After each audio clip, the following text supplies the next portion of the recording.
हमने arrays discuss किए थे ना, दोनों किए थे, 1 dimensional and 2 dimensional. 2 dimensional array में कौन सा प्रॉब्लम हमने देखा था? मैट्रिक्स वाला, ठीक है।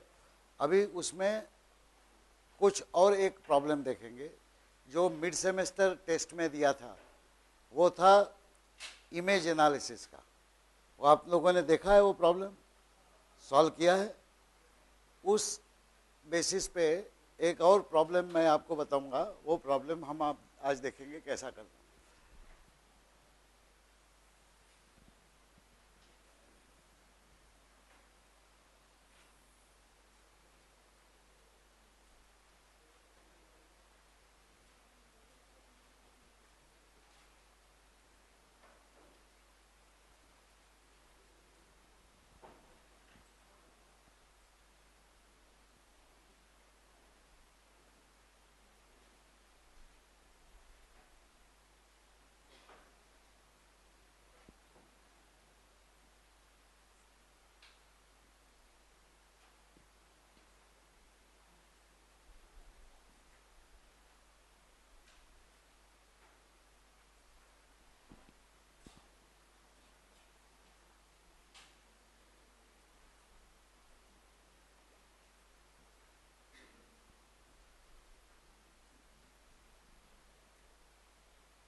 ये प्रॉब्लम पहले पढ़िए, अंग्रेजी में लिखा है, समझ में आ रहा है कि नहीं ये बताइए। प्रॉब्लम क्या लिखा है? Satellite digital image shows a large area of land, यानी ऊपर सैटेलाइट से फोटो लिया है जमीन का, और वो जिस हिस्से का फोटो लिया है वो काफ़ी बड़ा लैंड मास है।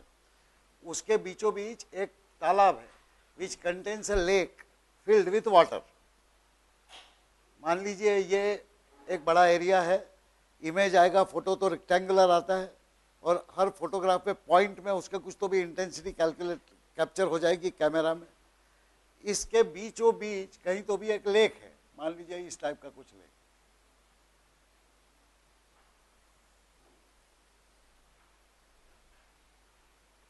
अब इस लेक का एरिया आपको एस्टिमेट करना।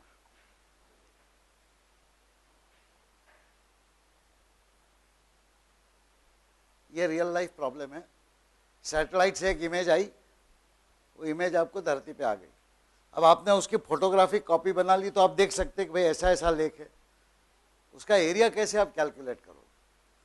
चलिए मान लीजिए डिजिटल कंप्यूटर प्रोग्रामिंग कुछ नहीं करना है, खाली ये एरिया निकालना है लेक का फोटोग्राफ देख के। तो आपका बड़ा सा फोटोग्राफ दे दिया है, और उसमें आपको लेक अलग से नजर आ रहा है, क्योंकि पानी है तो पानी का रंग जो है बिल्कुल ज़्यादा ब्राइट होगा बाकी आजू बाजू के जगह से।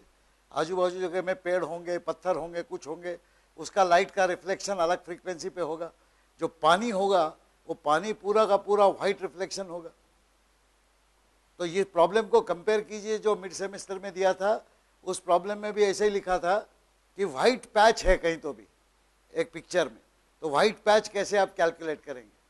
उसी का दूसरा रूप है ये व्हाइट पैच है आपको एक फोटोग्राफ में, उसका एरिया एस्टिमेट करें कितना एरिया है, तो कैसे करेंगे सोचिए। पहले आप बताइए प्रॉब्लम सॉल्व कैसे करेंगे? कंप्यूटर वगैरह नहीं है, मान लीजिए खाली सैटेलाइट से फोटोग्राफ लिया और आपको दे दिया। अभी सैटेलाइट नहीं थे उस जमाने में, जब कंप्यूटर्स भी नहीं थे, उस समय हवाई जहाज से फोटोग्राफ लेते थे। फोटो तो ले लिया आपने, वो फोटो छाप के आ गया आपके पास। अब आपको उसमें बिल्कुल सीधा सीधा दिख रहा है कि ये फोटो है और इसमें इतना लेक है, इसमें पानी दिख रहा है। आपको एस्टिमेट करना है ये एरिया कितना है लेक का। रियल लाइफ प्रॉब्लम सोचिए, क्यों हम एस्टिमेट करना चाहते हैं, why do we want to estimate.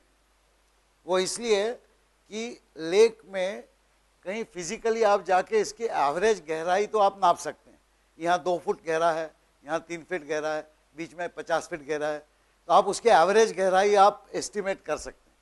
अगर आपको एरिया पता चल गया तो area multiplied by depth will give you the volume of water, कि उतने पानी से कितने गांवों को पानी दिया जा सकता है, कितने खेती को पानी दिया जा सकता है, आप कैलकुलेट कर सकते हैं। तो ये इंपॉर्टेंट चीज हुई किसी भी देश या प्रांत के लिए कि कितना वाटर बॉडी है अपने पास। तो अब आजकल क्या है, सैटेलाइट ऊपर जाते हैं 30,000 किलोमीटर ऊपर, ऊपर से फोटोग्राफ खींचते हैं, और वो अलग अलग फ्रीक्वेंसी पे खींचते हैं, खाली विजिबल लाइट पे नहीं, इंफ्रारेड इसमें खींचते हैं फोटो, फ्रीक्वेंसी में कुछ भी। लेकिन ऐसा अगर फोटो है और आपको एक प्रोग्राम लिख के ये पता करना है, you want to find out what is the area of this water body, so how will you do it, first tell me the process. इसमें आपको क्या अजम्पशन करने पड़ेंगे, क्या कैलकुलेशन करना पड़ेगा, बोलिए। ये अभी तक प्रोग्रामिंग प्रॉब्लम नहीं हुआ है, ये अभी रियल लाइफ प्रॉब्लम। अब ये रियल लाइफ प्रॉब्लम के बारे में आप सोचिए कि कैसे सॉल्व करेंगे आप। अरिथमेटिक कहीं ना कहीं तो करना है, लेकिन क्या, किससे किसको गुणाकार करना, जोड़ना, घटाना, क्या करना, कुछ पता नहीं। तो आप बताएं, फोटो है आपके पास, बोलिए,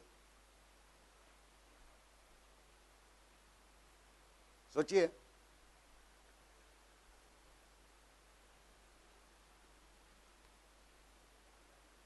अच्छा चलिए मैं आपको दूसरा problem they.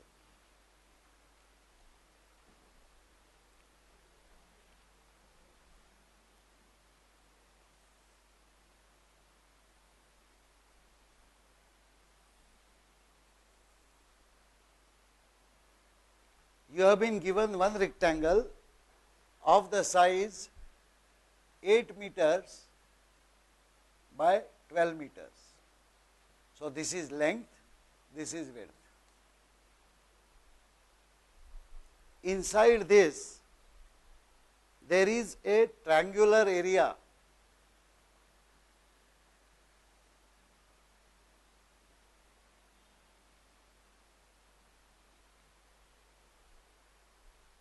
This triangle is a right angle triangle and it has a height h and a side s.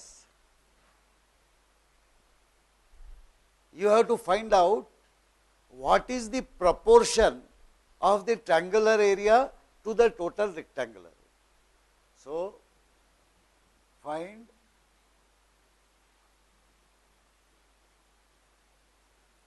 proportion, that is ratio of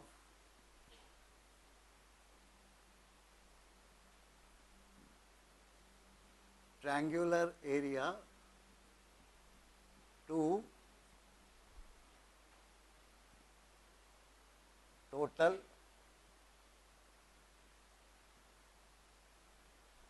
rectangular area। ये सवाल तो समझ में आ रहा है। रेक्टेंगल दिया है, उसके डायमेंशन दिए हैं, उसके बीच में ट्रायंगल है, उसके डायमेंशन दिए हैं। अभी now you have to find out the ratio of rectangle triangular area to rectangle area. इसको तो आप प्रोग्राम लिख सकते हैं इजीली। कैसा लिखेंगे? इनपुट क्या क्या दिया है, एल और डब्ल्यू दिया है। ये 12 मीटर्स मैंने लिख दिया है, आर्बिट्ररी साइज। 12 की जगह 15 कुछ भी हो सकता है, लेकिन अगर जनरल प्रोग्राम लिखना है तो आप क्या करेंगे, आप ये पहले अनाउंस कर देंगे float W L H and S, और रेक्टेंगुलर एरिया को लिख देंगे आर, ट्रायंगुलर एरिया को लिख देंगे टी, और इसका जो प्रोपोर्शन निकालना है उसको बोल देंगे प्रॉप और प्रोपोर्शन। ठीक है, इतने सारे वेरिएबल हो गए आपके। इसकी लेंथ, इसकी विड्थ, ट्रायंगल की हाइट और ट्रायंगल का एक साइड, और ट्रायंगल का एरिया टी और रेक्टेंगल का एरिया आर, और इनका रेशो जो होगा वो प्रोपोर्शन हो जाएगा। अब ये प्रॉब्लम आपको प्रोग्राम से सॉल्व करना है, तो आप क्या करेंगे, लिखाइए प्रोग्राम मुझे, सीधा है इसमें। बोलिए क्या लिखूंगा मैं प्रोग्राम? पहले तो इनपुट वैल्यूज पढ़ूंगा, तो इनपुट वैल्यूज पढ़ने के पहले मैं उसको सी आउट करके क्या लिखूंगा? Give dimensions, W, L, H and S.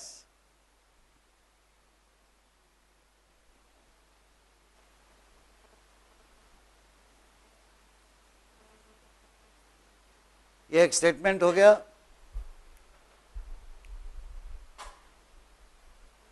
ये सब डायमेंशन की वैल्यू दे दो आप। उसके बाद इनपुट स्टेटमेंट होगा। इनपुट स्टेटमेंट लिखाइए, क्या लिखूंगा मैं? Cin greater greater W greater greater L greater greater H greater greater S। आ गया मेरा इनपुट। अब मुझे क्या कैलकुलेट करना है? दो एरियाज कैलकुलेट करने हैं। तो एक R है, R की वैल्यू क्या होगी बताइए? W into L। चलिए दूसरा एरिया क्या कैलकुलेट करना है? ट्रायंगल। ट्रायंगल के कितना होगा area? T is equal to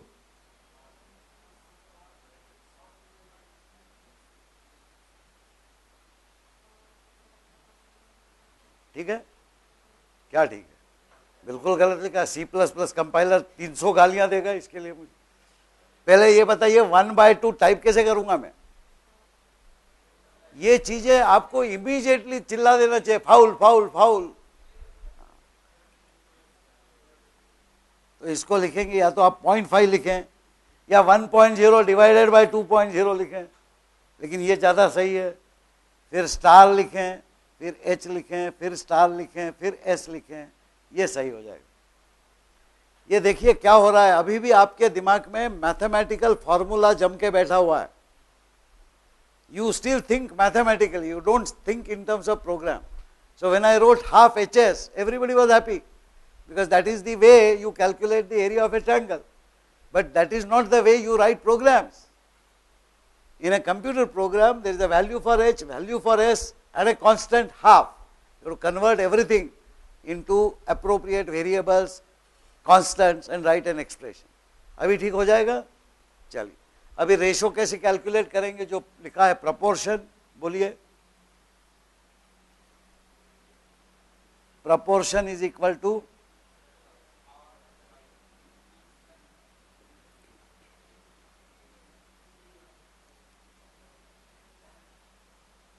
because the question says ratio of triangular area to rectangular area. अगर ratio of rectangular area to triangular area होता तो R/T। और अभी यहां पे आप आउटपुट स्टेटमेंट लिख देंगे, जो भी है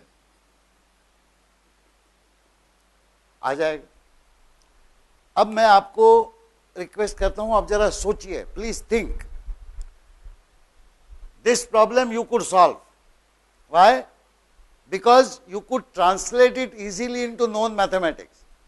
width is given, length is given, area is width, height is given, side is given, area of triangle is known, that too it is rectangular. Ratio is this upon this. So immediately आपके मन में एक model बन गया mathematics का कि भाई इसको इस तरह से सॉल्व कर दे। यहां पे क्या दिक्कत आ रही है?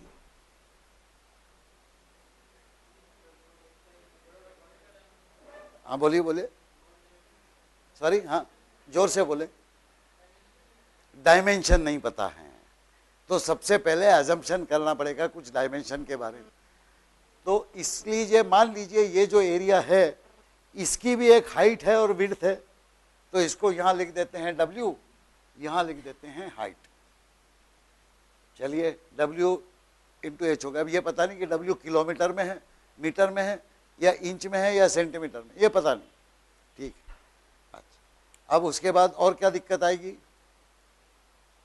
सो W और H अगर डायमेंशन पता हुए तो आप वो रेक्टेंगुलर एरिया तो निकाल सकते। अभी आपको निकालना है estimate the area of the lake. अब लेक का एरिया कैसे एस्टिमेट करेंगे? इसको सॉल्व करने के लिए थोड़ा और अपने जो जाना हुआ प्रॉब्लम है उसको एक अलग तरीके से देखने। यहाँ पे हमने ये प्रोग्राम तो लिख दिया था, लेकिन अब हम बोलते हैं कि भाई ये जो है एरिया जो है ये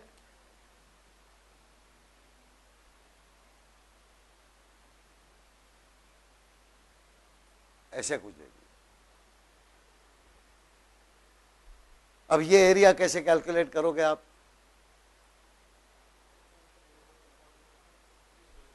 पॉलीगॉन है इसलिए कर सकते हो। चलिए इसको भी मैं मिटा देता हूं।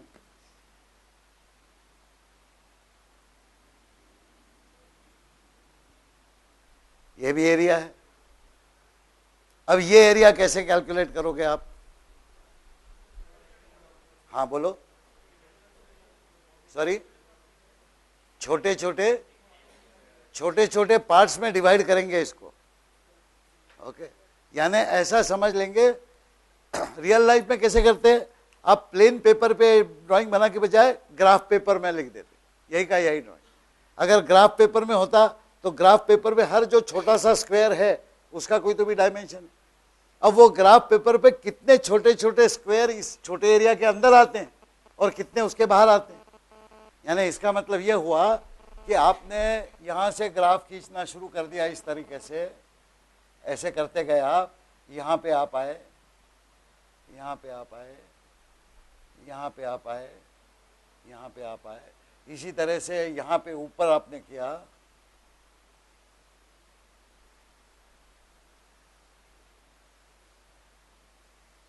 इस तरह से आप ग्राफ अगर बना लें तो आप देख सकते हैं ये जो एरिया है ये इसके अंदर है, ये इसके अंदर है, ये इसके अंदर है, ये इसके अंदर है, ये इसके अंदर है, ये इसके अंदर है, ये इसके अंदर है, ये अंदर है, ये अंदर है, ये अंदर। यानी कितने स्क्वायर इसके अंदर है ये तो आप गिन सकते हो।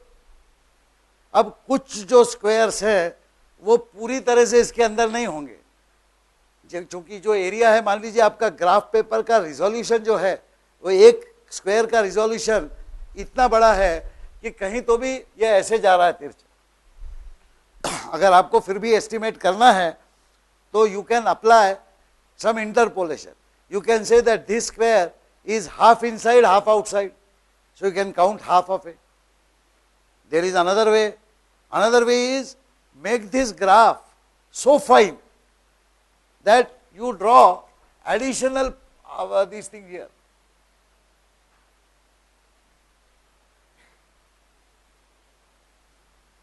So that the resolution of a square, you can definitely say whether it is inside or outside.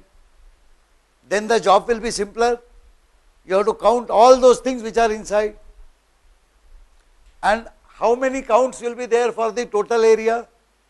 The total number of such points in the graph, which is actually equal to W into L. तो count करके भी आप कर सकते हैं। खाली इसमें दिक्कत यह है कि काउंट करने को आपको कोई ऐसे डायमेंशन इस तरीके से डायरेक्ट फार्मूला नहीं रहेगा, तो कैसे काउंट करेंगे आप? तो ये जो अलग अलग वैल्यूज हैं, जो पानी है या अंदरूनी एरिया है और बाहर का एरिया है, उसका कुछ तो भी डिस्टिंक्शन आपको होना चाहिए। और हर जो पॉइंट है ग्राफ में उसकी वैल्यू आपको मालूम होनी चाहिए। अब इस सिलसिले में आप इस इमेज को देखें। This is a digital image taken from the top. What you will gate will be reflected light. Photograph जब देखते हैं तो रिफ्लेक्टेड लाइट होता है। अब हमने क्या तय किया है कि पानी भाई होगा कहीं, if there is water it will reflect as white and the other areas will be dull, brown, black, something like that, but not white. अब अगर हम black and white image लेते हैं तो क्या ये हम नहीं कह सकते कि भाई इस इमेज में बाकी जो भी पॉइंट्स हैं वो सब ब्लैक ब्राउन इस तरीके से होंगे, लेकिन प्योर व्हाइट जो होगा वो खाली लेक का एरिया होगा। अब अगर डिजिटल फोटोग्राफी आप देखें तो उसमें ब्लैक को दिया जाता है वैल्यू 0, व्हाइट को दिया जाता है वैल्यू 255 और बाकी सब जो कलर होते हैं ब्राउन, लाइट ग्रे, ये सब की वैल्यूज इंटरमीडिएट रेंज। ये ब्लैक एंड व्हाइट या मोनोक्रोम इमेज की एक खासियत है whenever you take a monochrome image by any camera, you will get individual points which are called what? Pixels. What is a pixel? Pixel is a picture element.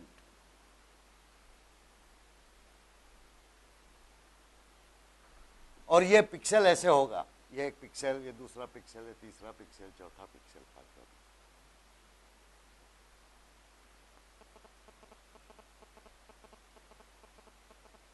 ये ऐसे, मतलब मान लीजिए किसी ने ग्राफ पेपर खींच दिया है वहां पे आपके लिए और अलग अलग पॉइंट्स कैप्चर हो गए।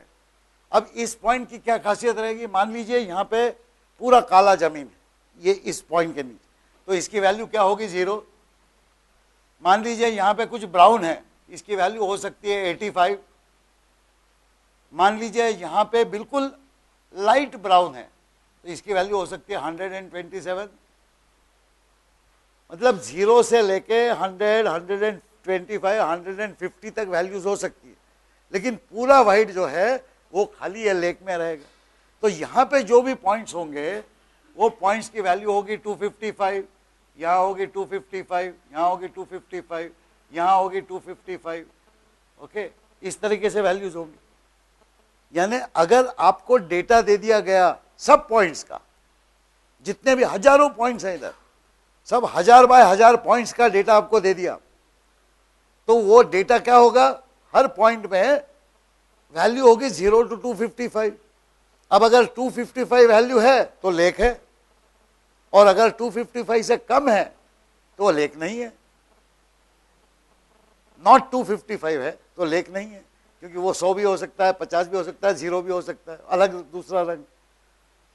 तो अब अगर इतने सारे पॉइंट्स आपको दिए हैं, if you have been given all these points in the digital image with the data which is the pixel intensity value, that intensity value is between 0 to 255. Can you not count the total number of pixels, and can you not count the number of pixels inside the lake which are 255? Abhi now you are getting how to translate this physics problem or geology problem or remote sensing problem, as we call it, into a mathematical problem, into a computer problem. So we will say this is the information that is given. Now we will imagine assumptions.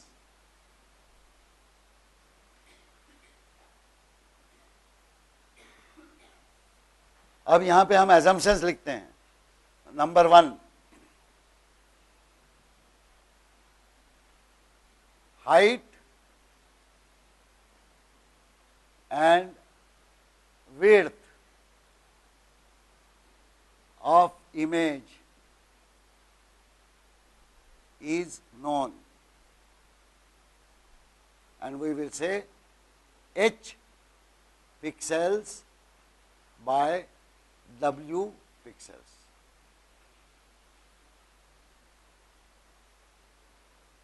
h हो सकता है 1000 हो, W हो सकता है 500 हो। 1000 into 500 कितने हो गए? 500 1000, यानी 5 लाख पॉइंट हो गए। जितना बड़ा एरिया उतने ज्यादा points, pixels. Okay, 5 lakh pixel का डेटा आपको ऑटोमेटिकली सैटेलाइट से कंप्यूट होके एक कंप्यूटर में आ गया आपके, और वो कंप्यूटर में डेटा अवेलेबल है। किस तरह से डेटा होगा, कुछ assumption उसके बारे में करेंगे। We will assume that a text file is available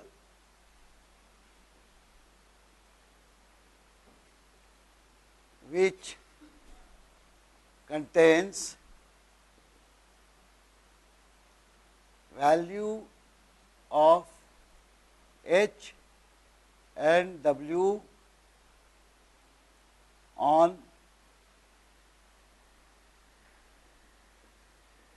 first line. यानी एक टेक्स्ट फाइल बनाई हमने, इसको हम नाम दे देते हैं image.txt। ये टेक्स्ट फाइल बन गई। जैसे हम टर्मिनल पे लाइन टाइप करते हैं ना, डेटा टाइप करते हैं, तो टर्मिनल पे किस तरह से हम टाइप करेंगे, हम एक नंबर देंगे, स्पेस देंगे, दूसरा नंबर देंगे, स्पेस देंगे, तीसरा नंबर देंगे। तो इसमें हम ऐसा अज्यूम कर रहे हैं कि उसी तरह से एक फाइल बना ली है और उस फाइल में हमने ये वैल्यूज रखी है। सबसे पहले हाइट एंड वेट, तो हाइट मान लीजिए लिख दी किसी ने 1250 और विड्थ एक ब्लैंक छोड़ के लिख दिया किसी ने मान लीजिए 800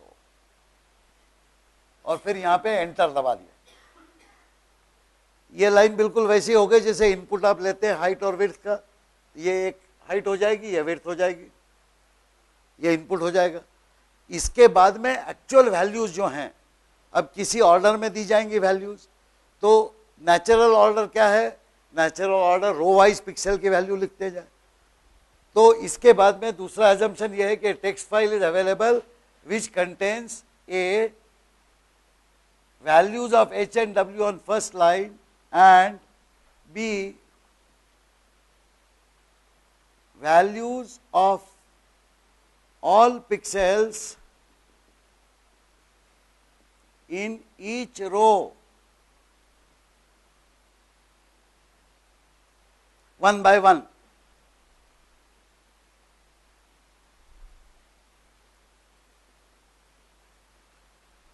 इसका मतलब क्या हुआ कि ये जो पिक्सल की वैल्यू है वो किसी ने यहाँ लिख दी है, जैसे 0 है 85 है तो यहाँ पे रहेगा 0 एक ब्लैंक, 85 एक ब्लैंक, 100 एक ब्लैंक, 127 एक ब्लैंक, 78 एक ब्लैंक। इस तरह से ऐसी वैल्यू छपता गया, वो एंटर नहीं दबाया कहीं भी, एक ही रो में जितनी भी वैल्यूज है उतनी उसने लिख दी। मतलब आपने जी एडिट करके एडिट कर दिया मान लो। तो इस तरह से मान लीजिए ये जो आखिरी वैल्यू है, ये आखिरी की दो वैल्यू मैं आर्बिट्ररीली लिख रहा हूँ, यहाँ पे इसकी वैल्यू मान लीजिए 67 है और आखिरी वाली वैल्यू जो 105 है। तो इस तरह से अगर आप लिखते जाएंगे तो एक लाइन, दो लाइन, जितनी भी लाइन लगेंगी कहीं तो भी यहाँ पे आपको 67 ब्लैंक 105, ठीक है, सब की सब वैल्यू लिख दी। कितनी वैल्यू आएंगी फर्स्ट रो में,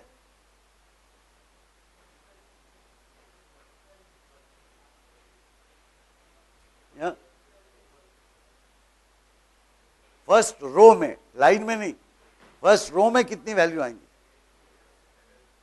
जितनी विड्थ है उतनी आएगी। विड्थ कितनी है 800 वैल्यूज आएंगी।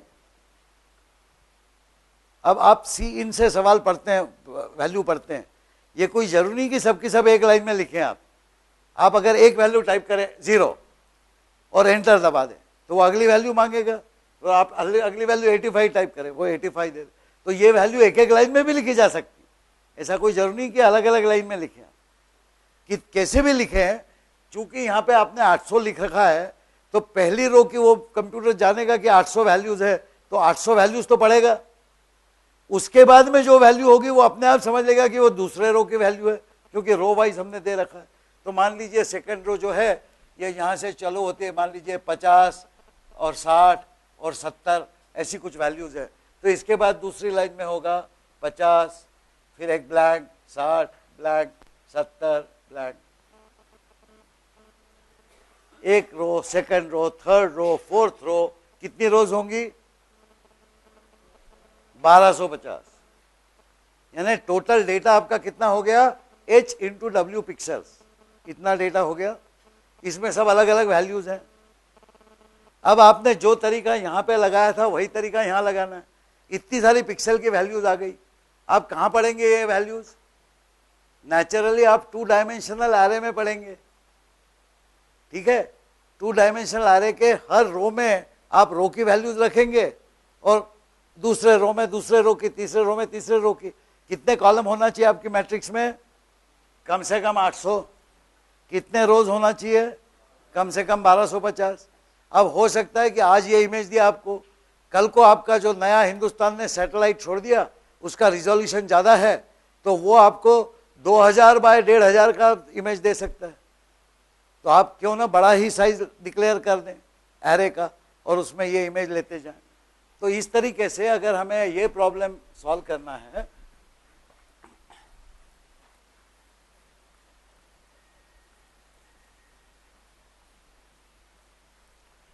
तो हमारा जो डेटा स्ट्रक्चर होगा वो हम लिखेंगे इंट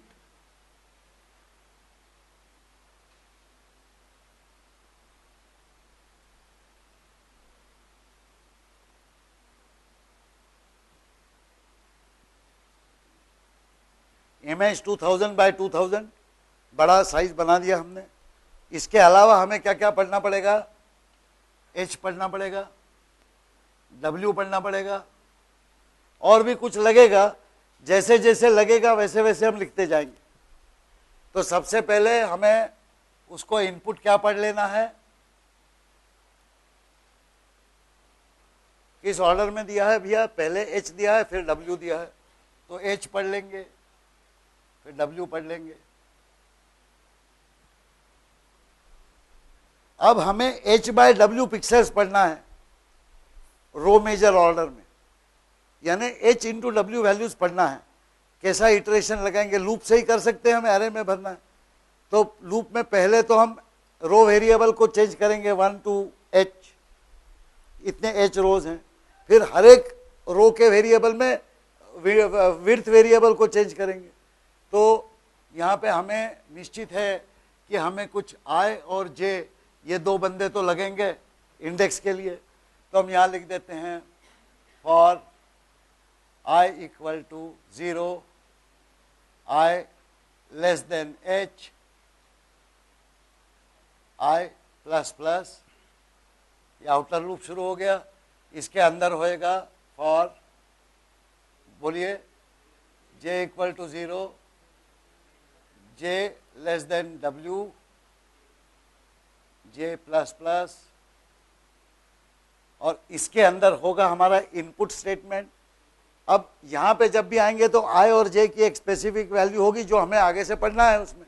तो सीधा सीधा अगर हम लिख दें सी इन ग्रेटर ग्रेटर इमेज i,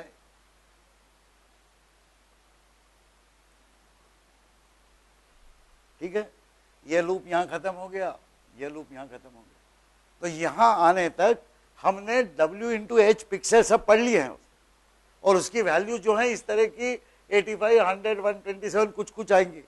इसके बीच में पहली कुछ रोज में तो कुछ नहीं होगा, लेकिन यहाँ से हमें व्हाइट मिलना शुरू हो जाएगा कहीं तो भी।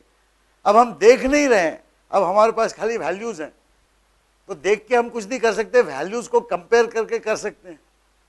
अब हमें क्या करना है एरिया एस्टिमेट करने के लिए?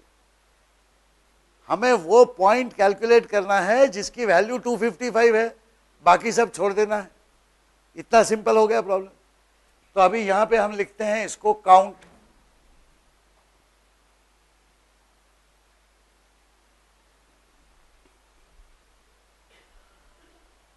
और यहां पे शुरू में लिख देंगे काउंट इज इक्वल टू 0। अब हमें हर पिक्सल इसमें से एग्जामिन करना। कैसे एग्जामिन करेंगे? वही तरीका, फिर से डबल इटरेशन लगा दे।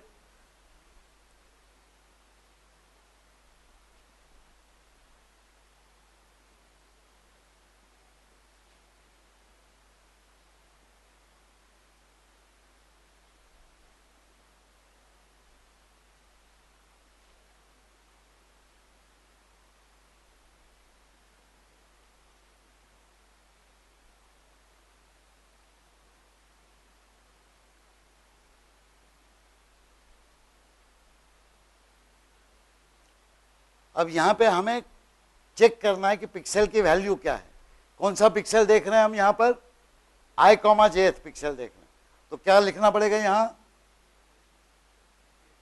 इफ क्या? If image i and j equal to equal 255, क्या करना है?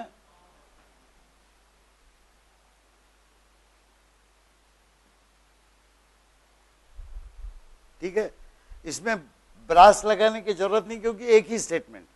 वैसे अगर आप प्रोफेशनली प्रोग्राम लिखना चाहें तो यहाँ पे आप इसको ओपनिंग ब्रास कर दें, फिर यहाँ पे काउंट प्लस प्लस लिखें और यहाँ पे करली ब्रैकेट क्लोज कर लें। ये इफ का करली ब्रैकेट क्लोज हुआ, ये फॉर का करली ब्रैकेट क्लोज हो जाएगा और ये इस वाले फॉर का करली ब्रैकेट क्लोज। यहाँ पे जब आएंगे तो आपको काउंट मिल गया, कितना काउंट है। अब छोटा सा काम रह गया है, एरिया एस्टिमेट करो। काउंट तो एक नंबर है,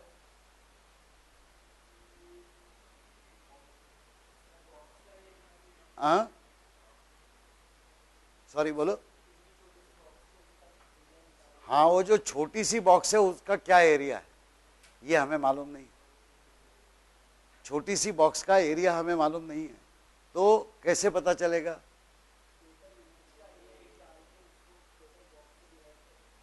टोटल इमेज का एरिया अगर मालूम होगा तो टोटल बॉक्स से डिवाइड कर देंगे। टोटल इमेज का एरिया कैसे पता चले, हाँ सॉरी, H इंटू डब्ल्यू ठीक है, H एक नंबर है, W भी एक नंबर है। कितने स्क्वायर किलोमीटर है, स्क्वायर मीटर है, 1000 स्क्वायर किलोमीटर है, स्क्वायर सेंटीमीटर है, ये कैसे पता आपको। वो तो वही बात हो गई कि वो छोटे इसका एरिया मालूम हो पिक्सल का तो आप वो एरिया निकाल दो। छोटे पिक्सल का एरिया कैसे पता चलेगा, बड़े का एरिया है उसको डिवाइड कर दो टोटल पॉइंट्स, लेकिन बड़े का एरिया कैसे पता चलेगा। H कोई मीटर में नहीं दिया गया, H नंबर है, इतने सारे पिक्सल है आपके पास। यानी कुछ भी करके आपको एरिया उसका एक पिक्सल का या H और W का एरिया के टर्म्स में, लेंथ और विड्थ के टर्म्स में, मीटर्स में, किलोमीटर्स में मालूम होना चाहिए। मान लीजिए नहीं बताया आपको किसी ने, फोटो थमा दिया और ये कह दिया कि भाई कहीं इलाहाबाद के आसपास घूम रहे थे, वहाँ पे ऐसा दिखा कोई जमीन, या सह्याद्री में गए पूना के पास, वहाँ पे ये लेक है और वो लेक का ये नाम है, उसका ये फोटो निकाला। कैसे सॉल्व करोगे आप प्रॉब्लम। इसमें कोई कंप्यूटर का कोई ताल्लुक नहीं है, there is no connection with computers, but this is a physical problem you have been given. Somebody tells you this is the picture of a lake near Pune which is of this shape and this is the picture.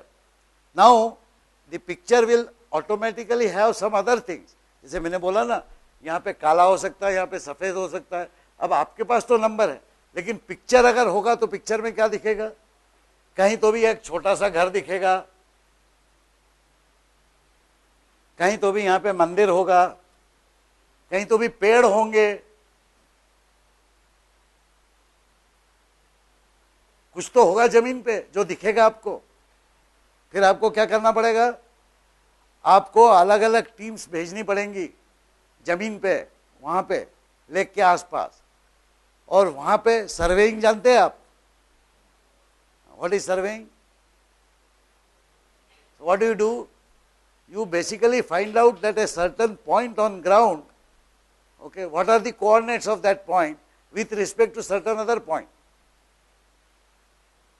मान लीजिए आपको यहाँ पे एक physical पेड़ मिला और यहाँ पे एक फिजिकल घर मिला,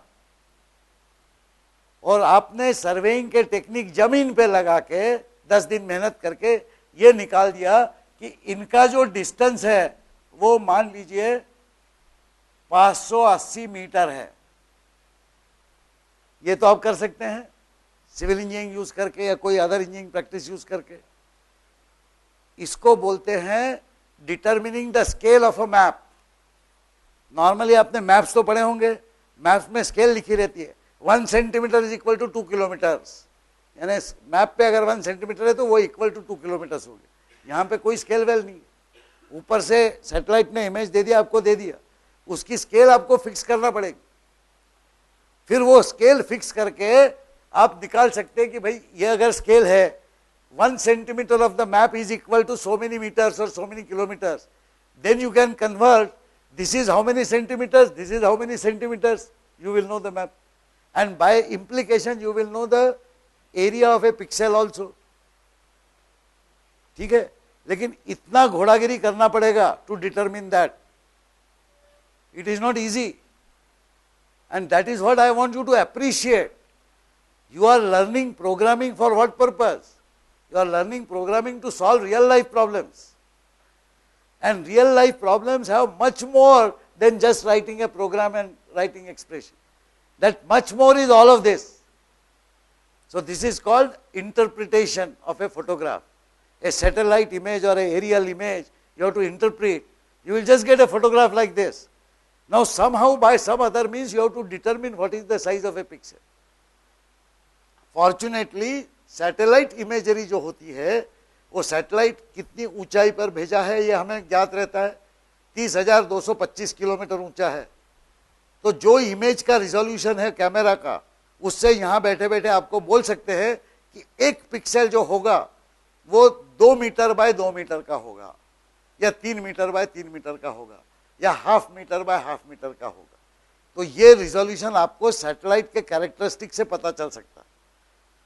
लेकिन अगर पता नहीं चला तो इस तरह से कुछ कैलकुलेशन करना पड़ेंगे, आप समझ गए।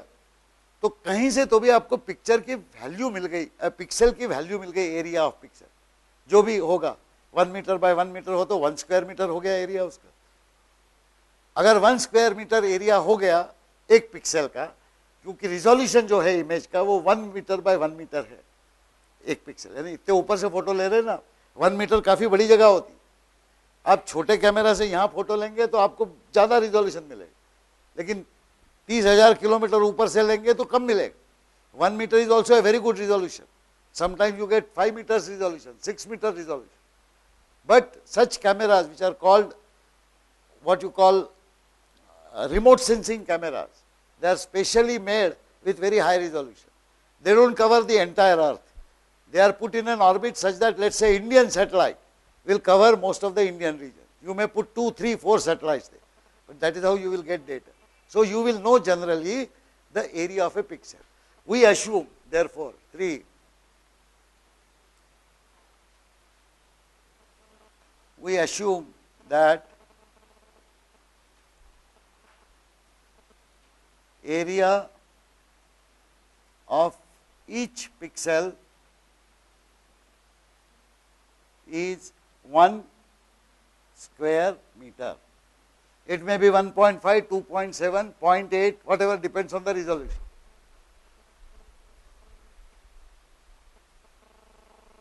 अब चूंकि आपने काउंट लिख दिया है यहाँ पर, तो आपको सीधा सीधा एरिया मिल गया, this count multiplied by what ever area. मान लीजिए हमारा एजम्पशन जो है 1 स्क्वायर मीटर नहीं है, ये एरिया जो है 1.38 स्क्वायर मीटर, ये कुछ हमने दे दिया किसी ने डेटा। तो जो ये टोटल एरिया होगा लेक का वो कितना होगा, सी आउट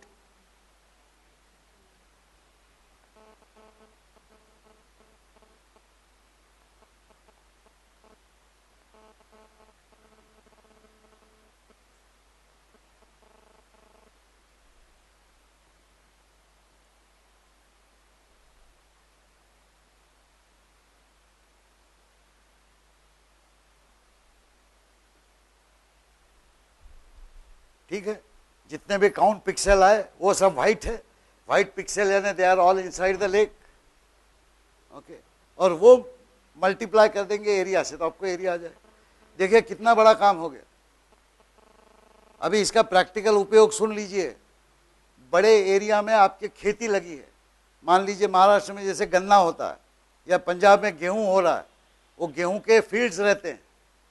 साल के एक विवक्षित समय पे अगर आप ऊपर से फोटोग्राफ देखेंगे तो हरे हरे दिखेंगे सब गन्ने, वो गेहूं के फील्ड जो है, और बाकी जगह जमीन बंजर होगी, वो उसमें कुछ इतना हरा नहीं होगा।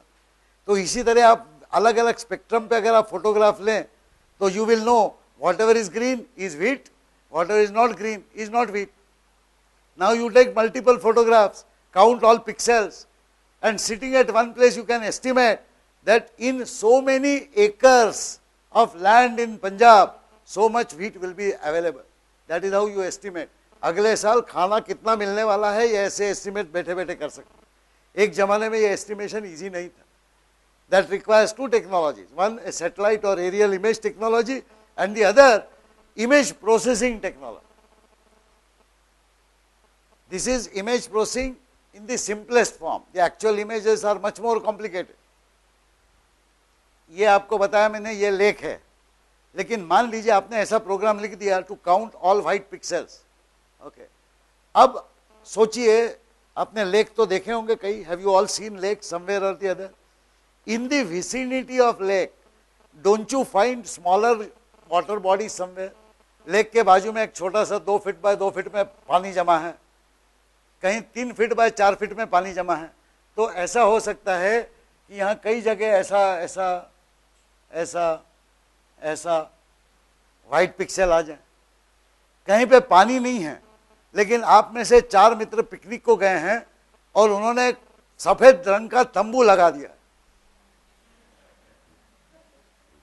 आप यहां बैठ के ताश खेल रहे हैं, ऊपर से सैटेलाइट ने फोटोग्राफ दिया, सफेद पानी है। ये तो गड़बड़ है, that is not correct. So what is the next better thing that you will have to do? You can't count just the total number of pixels. You have to say कि बाबा अगर ये छोटे छोटे white patches कहीं दिखते हैं, I should ignore them because I know from my knowledge of the terrain that that is not part of the lake. Lake is continuous large area. Now what kind of image processing you will have to do? You may find out areas of all such individual patches that you get. All such individual patches, and find out which is the largest area, that is lake. All others are to be ignored. How will you find this out? Largest area क्या है, कैसे निकालेंगे? Now can you relate to the question which was asked in the exam?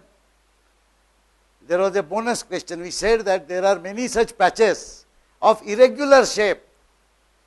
Find out which is the largest patch. That time the example given said that you have a digital camera, और वो camera में कुछ तो भी खराबी है, तो photo लेते टाइम नॉर्मल रंग आने के बजाय कहीं तो भी व्हाइट पैचेस आ गए। तो आपको ये निकालना है कि भाई सबसे बड़ा पैच कहाँ से आया, तो देखेंगे कैमरा में क्या खराबी, वो प्रॉब्लम। लेकिन वो प्रॉब्लम और ये प्रॉब्लम में सिमिलैरिटी देखिए आपने प्रोसेसिंग की, वही है। You have an image, you have different areas having similar characteristic, you have to find out the largest area. How will you do that? Largest area एक होगा, एक उसका फीचर जो है लार्जेस्ट एरिया का, किसी भी एरिया का एक फीचर है कि बाउंड्री जो होगी उसकी, वो बाउंड्री में सबसे ज्यादा पिक्सेल्स होंगे, तभी वो लार्ज होगा ना एरिया। बाउंड्री छोटी है तो एरिया कम होगा। अब ये बाउंड्री जो है, ये बाउंड्री किस तरह से कैरेक्टराइज होती है बताएं?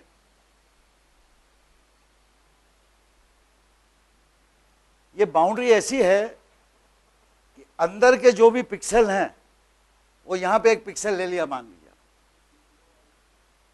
ये तो व्हाइट होगा ही। पिक्सल पूरे व्हाइट है या अलग रंग के है? एक पिक्सल आधा व्हाइट आधा ये नहीं है इसमें, क्योंकि इतना महीन हमने कर लिया रिजल्ट। लेकिन ये पिक्सल खाली व्हाइट नहीं होगा, इसके आजू बाजू में जो पिक्सल्स है,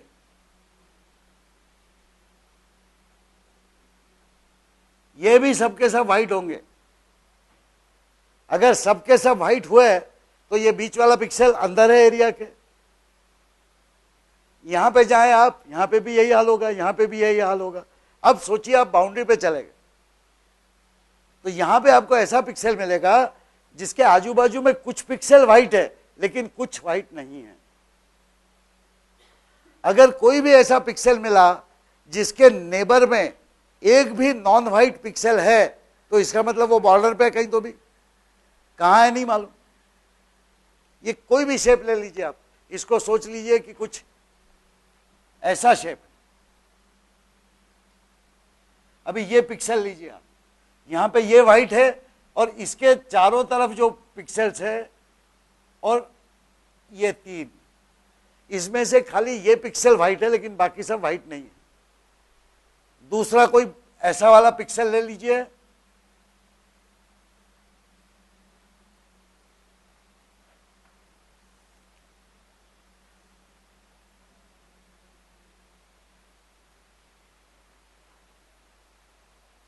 यहां पे पिक्सल है, तो इसके ऊपर जो पिक्सल है, यहां पे जो पिक्सल है, यहां पे जो पिक्सल है, यहां पे जो पिक्सल है, यहां जो पिक्सल है, ये सब व्हाइट है। लेकिन ये दोनों जो हैं, ये 3, ये व्हाइट नहीं है। कोई भी आप बॉर्डर पे देख लीजिए पिक्सल, कोई भी बॉर्डर पे जो पिक्चर एलिमेंट होगा उसमें कहीं ना कहीं उसका नेबर काले रंग का होगा। बाकी कितने भी सफेद हो। अब किसी भी पिक्सल के इस इमेज में नेबर कितने होते हैं, किसी भी पिक्सल पे कितने नेबर होंगे, जाहिर है 8 नेबर्स होंगे।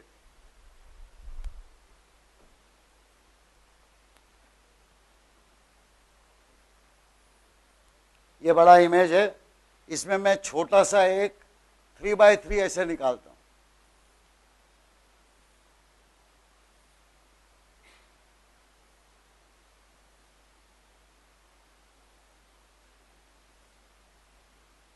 ये एक विंडो है 3x3। मान लीजिए आप ये पिक्सल देख रहे हैं, इसको नाम देंगे हम I, J पिक्सल, कोई भी I, J कुछ भी हो सकता। अब इस I, J पिक्सल के कितने नेबर्स हैं, ये एक नेबर है, ये दूसरा, ये तीसरा, ये चौथा, ये पांचवा, छठा, सातवां और आठवां। 8 नेबर हुए। क्या हर पिक्सल के 8 नेबर होंगे? गड़बड़ है, हर पिक्सल के 8 नेबर नहीं हो सकते, क्योंकि रेक्टेंगुलर एरिया है तो जाहिर है कि उसका एज होगा कहीं तो भी। अब एज पे जो पिक्सल है यहाँ पे, अब ये पिक्सल देखिए आप, इसके तो बेचारे के 8 नेबर नहीं है, इसके कितने नेबर है, ये एक है, ये एक है, ये एक है, ये एक है और ये एक है। कितने हुए भाई? 5 ही हुए, बाकी के 3 कहाँ गए? है ही नहीं हमारे पास इमेज। तो एज में जो भी पिक्सल होंगे उनके 8 नेबर नहीं होंगे, उनके अक्सर 5 नेबर होंगे इस तरह से, क्योंकि इस एज पे कोई भी आप पिक्सल ले लें तो ऐसे ही होगा। एक्सेप्ट एक और एक्सेप्शन, क्या? कॉर्नर वाला, वो भला आदमी जो है उसको तो बेचारे को नेबर ही नहीं है ज़्यादा, इसका एक नेबर यहाँ होगा, एक नेबर यहाँ होगा और ये खुद होगा, तो 1, 2 और 3 नेबर हो गए। देखिए कैसे कॉम्प्लिकेशन हो रहा है। That you have a full image, normally every pixel has 8 neighbors. Sometimes a pixel has 5 neighbors. Sometimes the pixel has 3 neighbors. But it is guaranteed that every pixel in the rectangular area will fall in this. If the area itself was not rectangular, there will be greater fun. अब जब भी ऐसे बड़े area का photograph लिया जाता है तो ये एक तरीका होता है, तरीका फोटो निकालने का, तरीका सैटेलाइट का इमेज, कौन सा इमेज आपको देखना, उसमें ऐसा नॉर्मली करते हैं कि जो एरिया आपको देखना है वो जनरली पिक्चर के बीचों बीच आ जाए। इसका मतलब आपको एज के जो पिक्सेल्स हैं आप उनको निगलेक्ट कर सकते। The other way is write more complicated program to examine the neighbor of each and every pixel. So वो अगर कॉर्नर पे है तो उसके 3 नेबर देखिए, अगर रो में है या अपने बॉर्डर पे है किसी भी 5 नेबर देखिए, और कहीं है तो 8 नेबर देखिए। और नेबर देख के आप क्या कहने वाले हैं? हर नेबर को इवैल्यूएट करेंगे, भाई नेबर वाइट है कि नहीं है। अगर नेबर वाइट नहीं है तो क्या मतलब हो गया? वो बाउंड्री पे है इस एरिया के। और अगर नेबर सब वाइट है तो वो अंदर है, अगर कोई भी वाइट नहीं है तो बाहर है, लेकिन एक भी वाइट हुआ तो वो उसके अंदर। अच्छा, अब एक और तरीका जो काउंट करने का है वो ये हो सकता है कि मैं ऐसे पिक्सल जो हैं बाउंड्री पे काउंट करूं तो मुझे पेरीमीटर मिल जाएगा। पेरीमीटर यानी the total length of that lake around it. Suppose I want you to calculate perimeter, forget the area. How will you write a program? You have to give me a count of all pixels which are on the boundary. Get the point? यहाँ पे हम लोग calculate कर रहे थे कि कितने white pixel, अब हमें काउंट करना है खाली कितने बाउंड्री पे है। कैसे करेंगे बोलिए? अब इसमें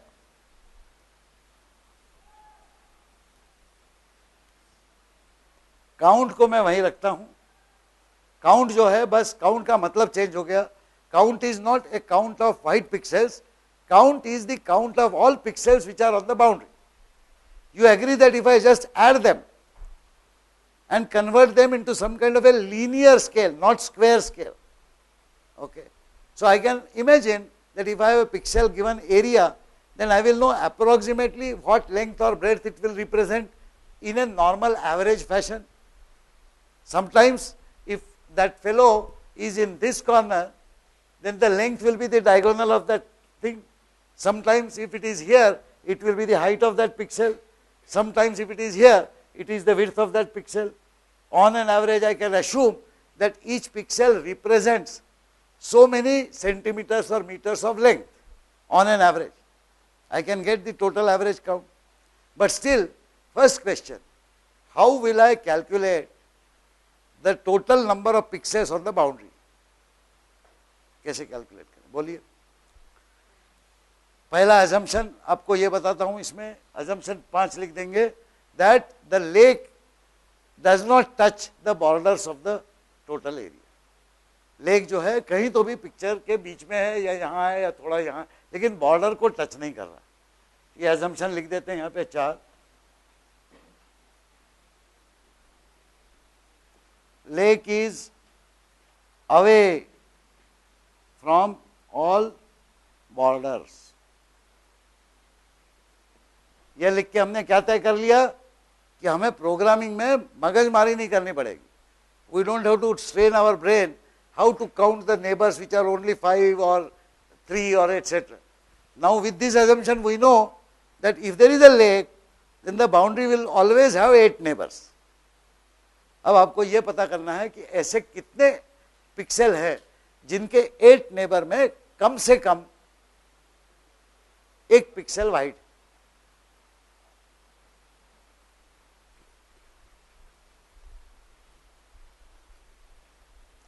यहां पे एक और मैं वेरिएबल इंट्रोड्यूस करता हूं. इसका नाम लिखता हूं मैं WNum. यह WNum क्या है? मान लीजिए कोई I, J पिक्सल दिया है, तो WNum is the number of pixels in the surrounding vicinity which are white.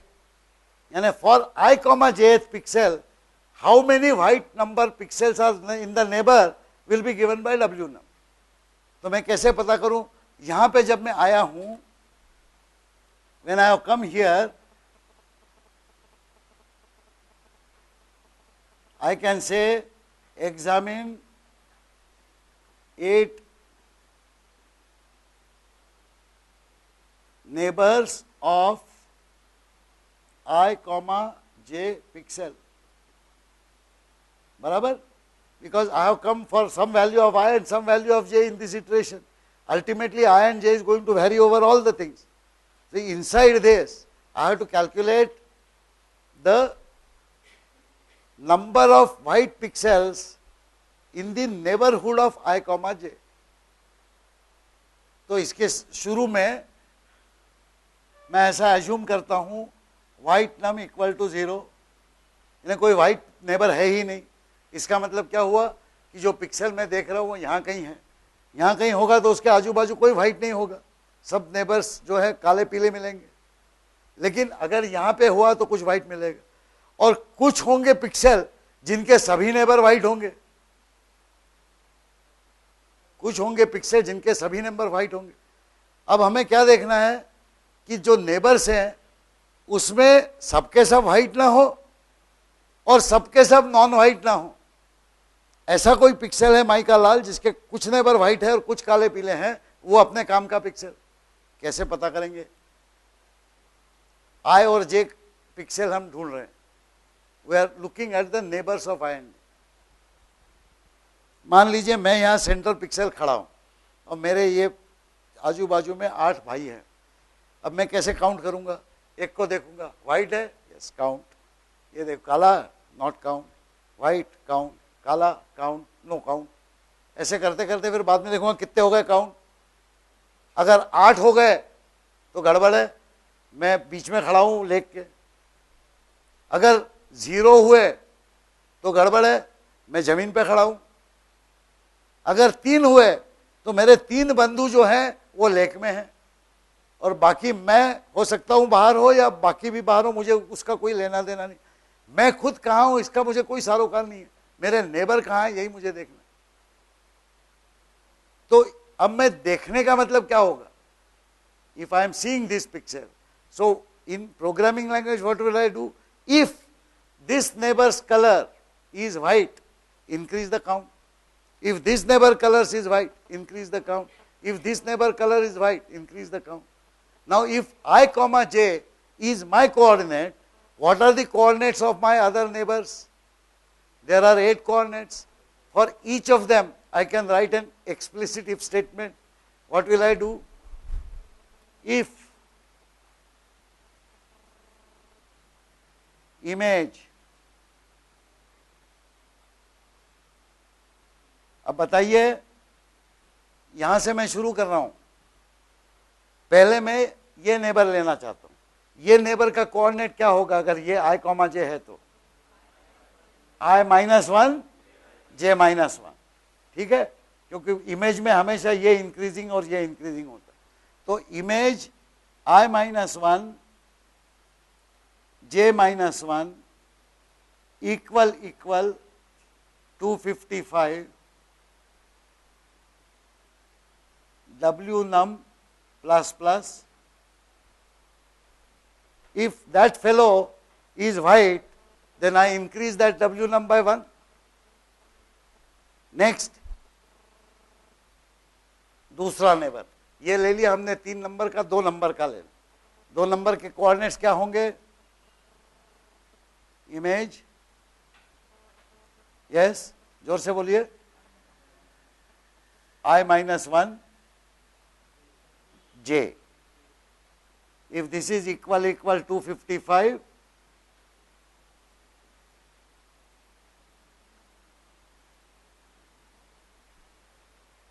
तीसरा इफ लिखा, इमेज. अब तीसरा नेबर का क्या कोऑर्डिनेट होगा?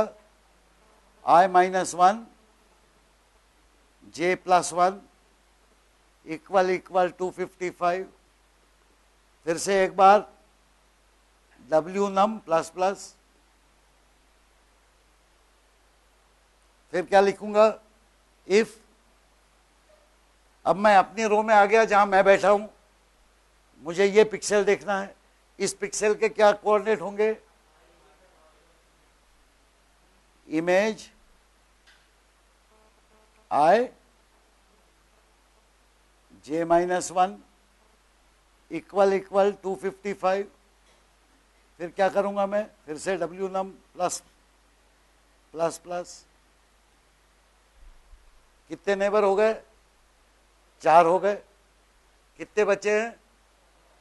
4 और बचे. कौन से 4 बचे? ये 8, ये वाला बचा है. इसका क्या कोऑर्डिनेट होगा?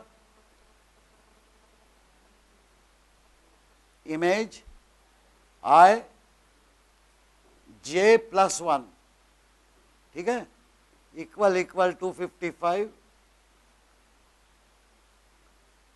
w num plus plus.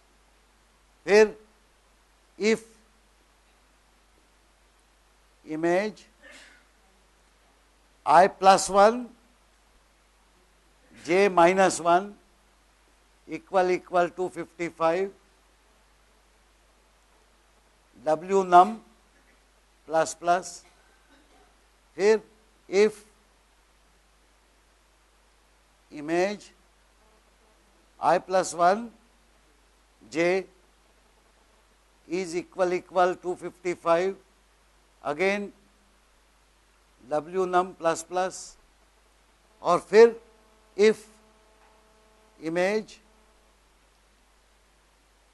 i plus 1 j plus 1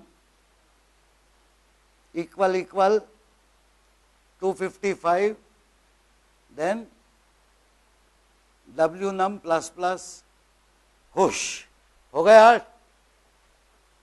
अब इतना काम करना पड़ा 8 नेबर को एग्जामिन करने के लिए, क्योंकि ये 8 नेबर के लिए कोई भी फॉर लूप लिखना इजी नहीं है.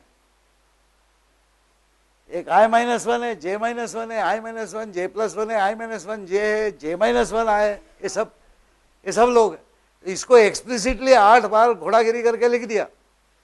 लेकिन इतना लिखने के बाद में ये हर पिक्सल को यही फॉर्मूला लागू है, कोई भी i कॉमा j हो.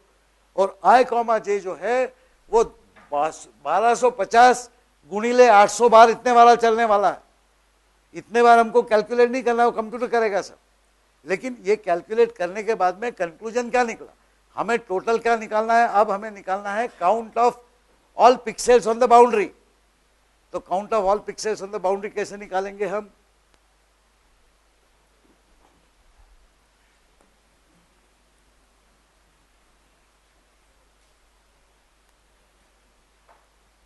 बोलिए।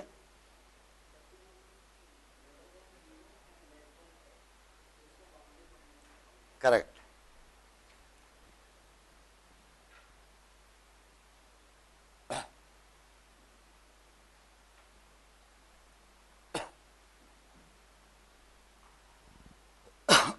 On the boundary, if W num is greater than 0 or less than 8, बराबर, ये मैथमेटिकल फॉर्मूला है।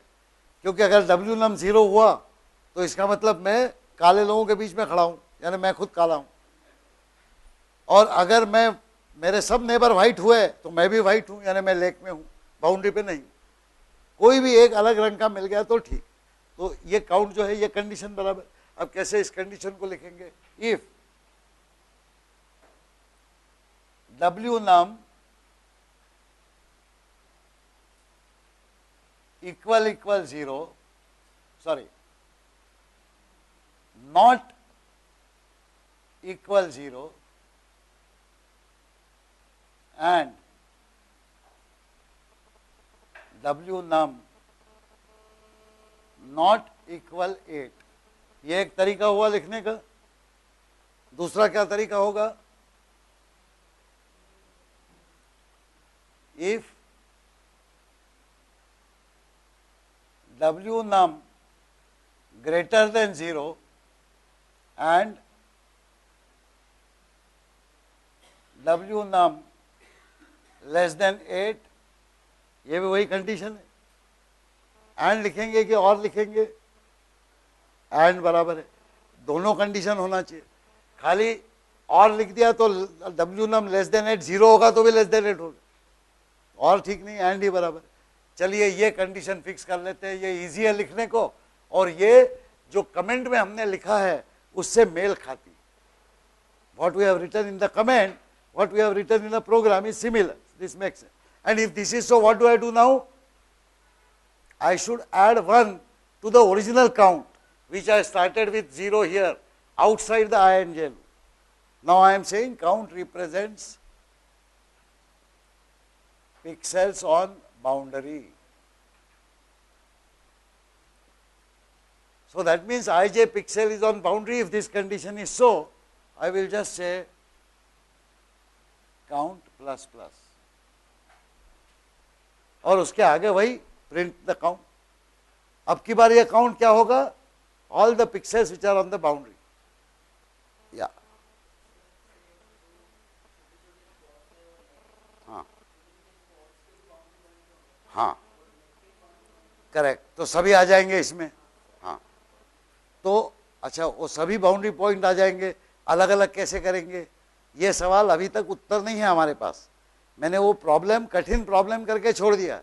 वो मैं चाहता हूं कि आप सोचें उस प्रॉब्लम के बारे में, उस प्रॉब्लम के बारे में आप सोचें और फिर से कोशिश करें क्या करेंगे उसके लिए भी उत्तर है। लेकिन बेसिक टेक्निक जो है, बाउंड्री पे पॉइंट है कि नहीं ये निकालने का, ये तो आप समझ गए कैसे निकाल सकते।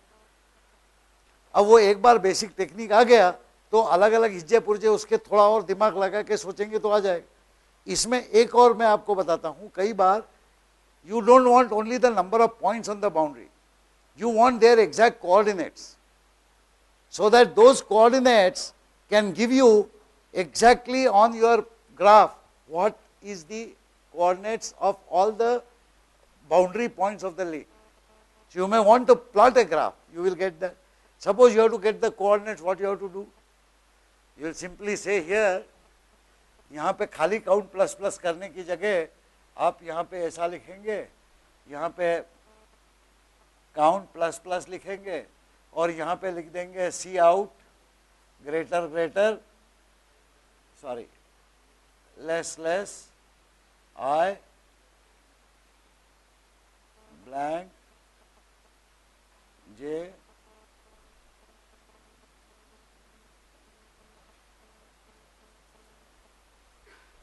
ये आप सब इस इटरेशन के अंदर कर रहे हैं। आपने पहले I पे इटरेशन लगाया, फिर J पे लगाया, और उसके अंदर आप इफ कर रहे हैं। ये सबका सब जो है वो J वाले के इटरेशन के अंदर हो रहा है, यानी एक ही पॉइंट देख रहे हैं आप। You are looking at only one point, I, J. Now you have to do this for all the points. So what will this printout do? Any time if the pixel that you are examining is on the boundary, its coordinates will be printed. You can see those coordinates and plot a graph if you want. That is your choice. यहाँ पे आप J का खत्म कर दें, I का खत्म कर दें, ये हो जाएगा, पूरा आपका नंबर आ जाएगा।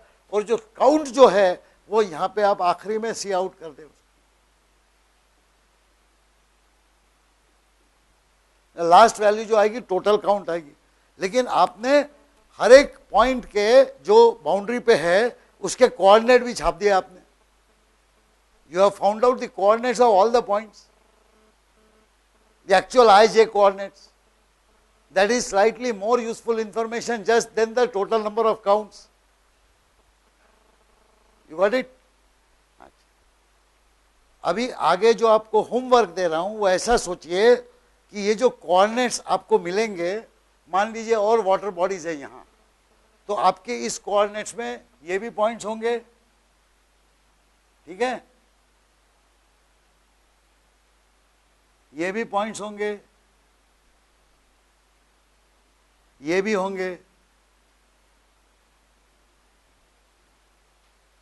अब आप ये कैसे पता चलेगा कि ये जो पॉइंट है भैया ये इस लेक से अलग है, ये छोटे से हैं, कैसे पता करेंगे आप? इसके लिए आप एक काम कर सकते हैं, आपको कनेक्टेड एरियाज निकालना पड़ेंगे। यानी आप यहां से शुरू करें, ये आपको बाउंड्री पॉइंट मिल गया, ये बाउंड्री पॉइंट मिला, तो ये रो जब आप एग्जामिन कर रहे हैं तो तब तक आप देखते जाइए जब तक सबके सब पॉइंट जो है वो लेक के अंदर हैं, और इस रो को एग्जामिन करके यहां तक आएंगे जब आपको पहला नॉन व्हाइट मिलेगा, then you know that this entire row is in this area. Next row, this entire row is in this area. What is the next row which is connected to this lake? At least this fellow should have one boundary point in the next row. Otherwise lake खत्म हो गया वहां पे। इस तरह से आप यहां अगर देखेंगे तो आपको ये एरिया भी मिल जाएगा, और ये एरिया बाकी सब एरिया से अलग मिलेगा। अब मैं आपको एक टेक्निक बताता हूँ। आपने इसको देखना शुरू किया, आप तो अनजान है, वो you don't know what are the actual values of pixel. You start looking at it, let's say this is the area. Now suppose you reach the first point which is a border point. Now you don't go anywhere else. For this particular point, you examine the entire boundary for this by looking at such connected area. यहाँ पे आप आगे जाएंगे, आपको एक white मिलेगा, फिर boundary मिल जाएगी, तो 3 यहाँ आ गए, यहाँ पे 5 आ गए, दूसरे भी, इसके आगे आप जाएंगे ही नहीं। जहाँ पे भी आपको काला मिलना शुरू कर देंगे, you will know that the remaining area is not connected with this. So even if there is something white, it does not belong to this region. So you go to the next row, you go to the next row, you go to the next row, till you come across a row in which there is no white. ये area खत्म हो गया।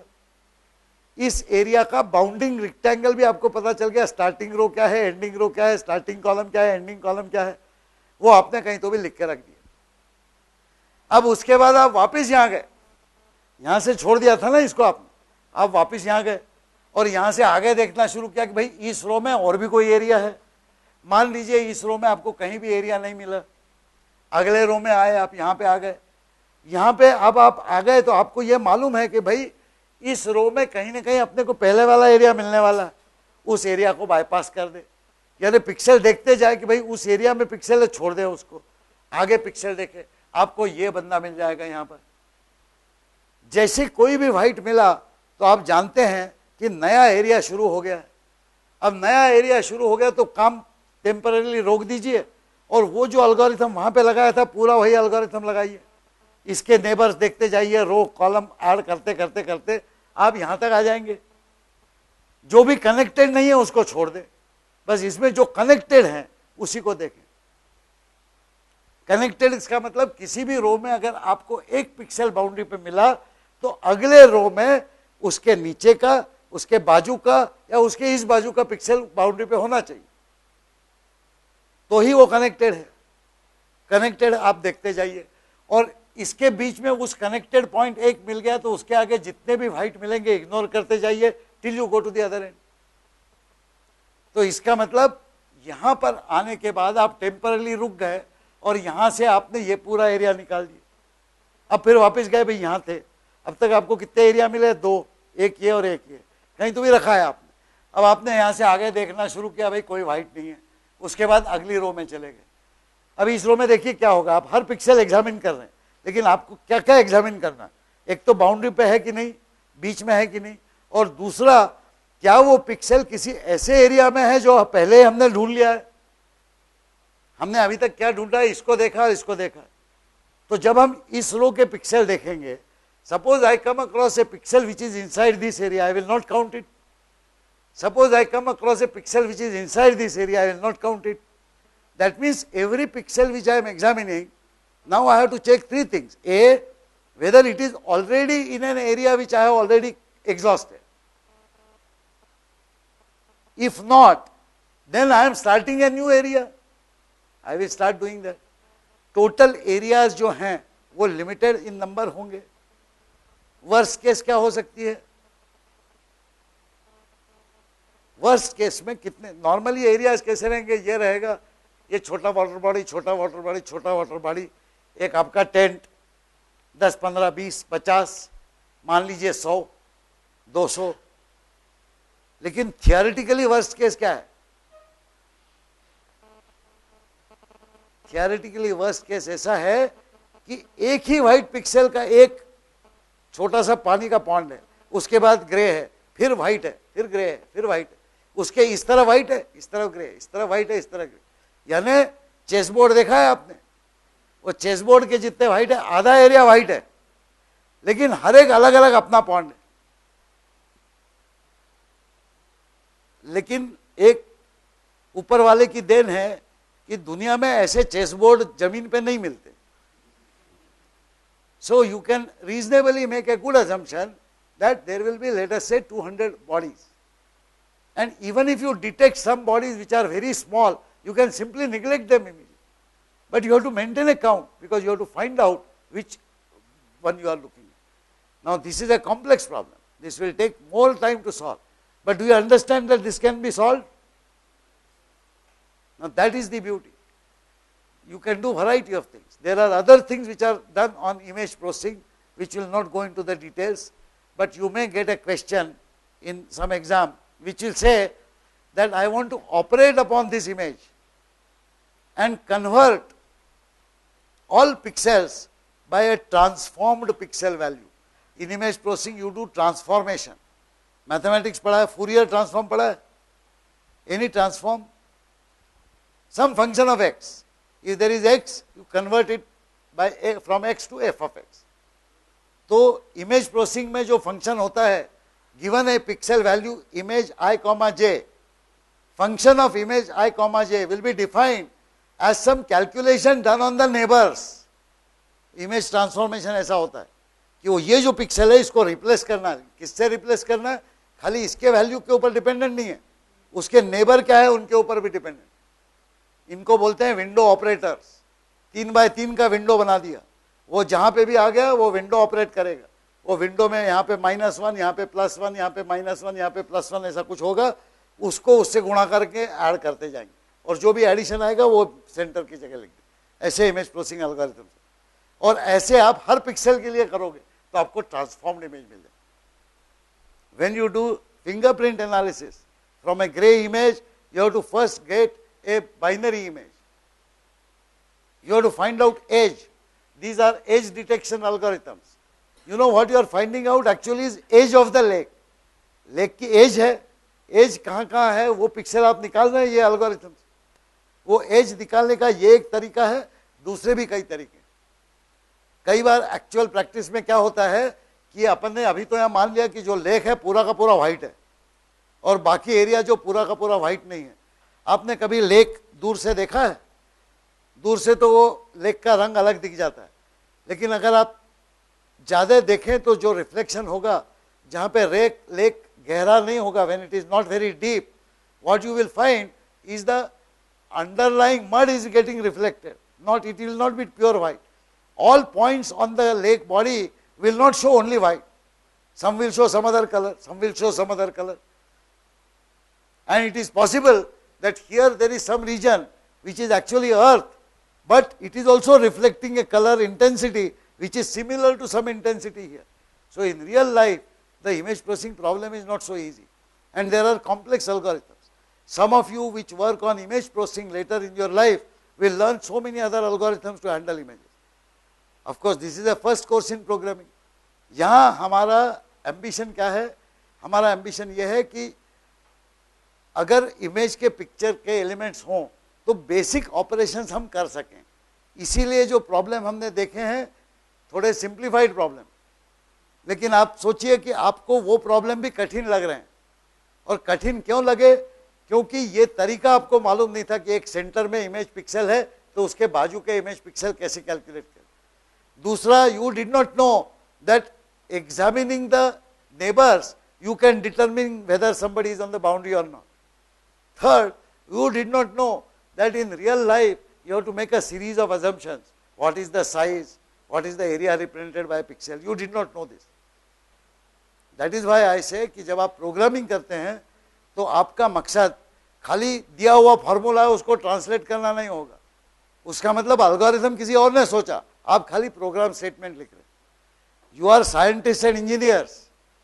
You are expected to look at a real life problem, make assumptions, and even if the assumptions are not, you are not sure, you do some ground experiment. Just what I said, you will actually go to the ground, do some surveying, determine the map size, determine the map scale, and then solve this problem.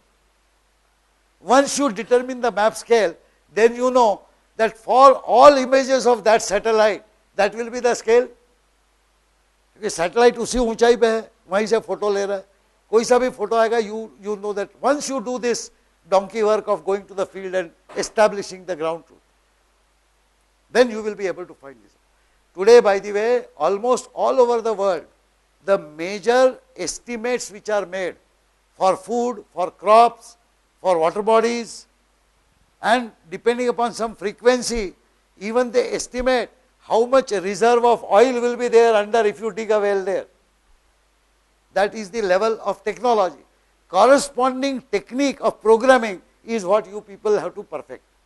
So whatever you can use multiple technologies to solve real life problem. So ये एक simple problem देखा है। अब आप Moodle पे जो mid sem exam का paper है उसके क्वेश्चन को फिर से एक बार देखिए, उसमें व्हाइट पैच ऐसा लिखा है। I have not said lake body. The problem is different, but conceptually it is similar. Now once again go back and examine the sample solution, and once again go back and try to solve the bonus question there, which said I have multiple patches of white, find out the patch with the largest area. That is the question. Try to think of the technique that I have given. We will discuss the solution also. I think one solution has been posted, you can examine it, or if not posted, we will post it. You get this point? Okay. I want you to be perfectly comfortable in handling multi-dimensional arrays. We had already seen how you use multi-dimensional array for simultaneous equation solving. There also I had emphasized that you be careful about I, j, k, whatever. For any element you are doing, you may have to do some other iteration. Look at this problem. I and j, these are outer iteration. This is something like an inner iteration which I have written in an expanded form. I have not written this as an iteration, but I could have said for k equal to 1 to 3, for L equal to 1 to 3, and I could have written these elements in terms like I minus L, I plus k, j plus k, something like that.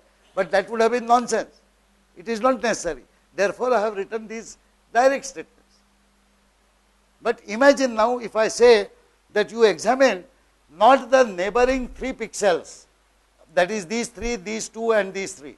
But suppose I say take a 7 by 7 window and examine all pixels around this center pixel which occupy 7 by 7 area. Now you cannot write 49, not 49, 7 into 7 is 49. 49 minus 1 is the I comma j I. So 48 if statements you will not write. There you will convert this into some kind of additional iteration. So you have two outer iterations for I and j, and inside you may have two inner iteration over k and l to examine all the points in a 7 by 7 map. There could be a complication like, but for plain 8 neighbors, this is the easiest. One more extension I would like you to try. We assume that the lake is away from all borders. Suppose it is not so. ये lake जो है, ये भैया यहाँ पे पहले कोई तो भी मंदिर था, उसको निकाल के लेक जो है यहाँ तक आ गया. अब ये तो बॉर्डर पे भी आ गया, यानी ये भी पिक्सल आपको लेना पड़ेगा.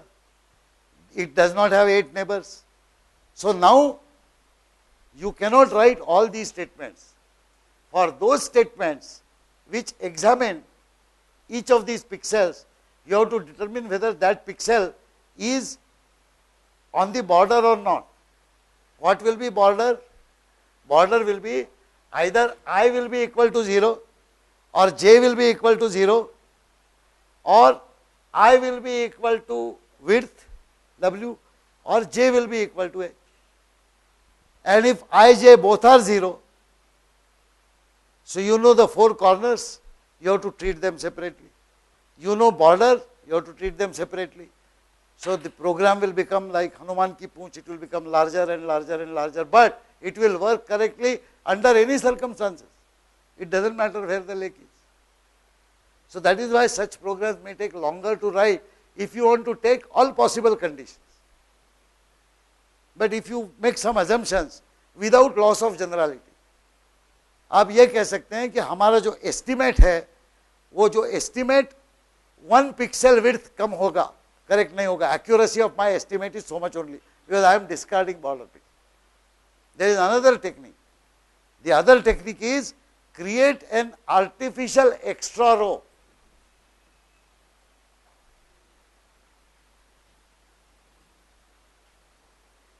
और जो एक्स्ट्रा रो है उसमें ऐसी वैल्यू भर दो जिससे आपके नेचर ऑफ बाउंड्री पे फर्क नहीं पड़े. If you are looking for white pixels, then put in that extra row all pixels which are say 0. Now your algorithm is only this, you don't have to worry about it because you have created an extra row. But how that extra row can be created? Simple. This is h and w. So what you do first, by a single iteration, put all the elements in that extra row, which is say 0th row, 0th column, h plus 1th row, w plus 1th column. You put all zeros. And now read this data, not from 0 to w minus 1, but from 1 to w. After all, that index is your choice. So your now actual pixels of the image are in 1 to w, 1 to h. 0th row भूत का हो गया और h plus 1th रो extra जो है वो भी भूत का हो गया. और जो आप ये जब आप चलाएंगे तो 0 to I equal to h plus 1 तक चलाएं, मतलब एक इधर और एक उधर, एक उधर और एक उधर. आपके काउंट में कुछ फर्क नहीं पड़ने वाला. You will get the correct count. So this is another technique of keeping your program simple. Same program will work. Only thing is you have added one more pixel at the boundaries. Get the point? So this is one way of doing it. Okay. Thank you very much.